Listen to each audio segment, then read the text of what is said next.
Sino sa atin ang mukhang pera? Ako ba? Ako ba? O ikaw? Ikaw ang mukhang pera.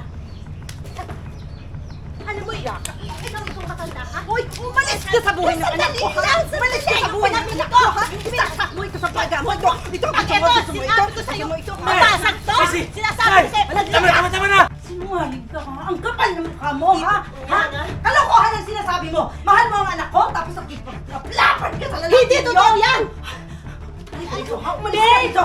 Lumayas ka rito sa bahay namin! Tulungan mo! Halika rito! Babe! Babe! Lumayas ka dito! Umalis ka! Akoy! Umalis ka na, sabi! Umalis ka na!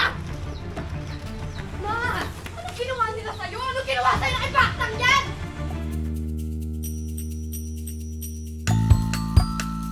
Rehearsal pala. Akala ko nga lalaki ako. Parang nanaligitan ka ba sa Ayan ang mapula ng slide. Pero in fairness, ang lakas ni Tita. Sobra! Parang naghahatakan, may mga scene na naghahatakan kami na parang ang hirap naman din magpapigil. Or pero hindi pumula ang cheeks mo, ha?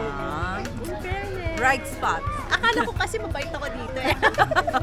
Di ba ang sama kasi niya magsalita? Pero sa totoo lang, sa huling part na ito, naawa ako sa kanya. Pero hindi ko sasabihin sa inyo kung bakit. Dapat manood na lang po. Ayan, iniimbitahan namin kayong Wish ko lang, 4 p.m. Saturday, Abangan nyo yung sa amin dahil talagang rumble to. Ibang kutob ng ina. True!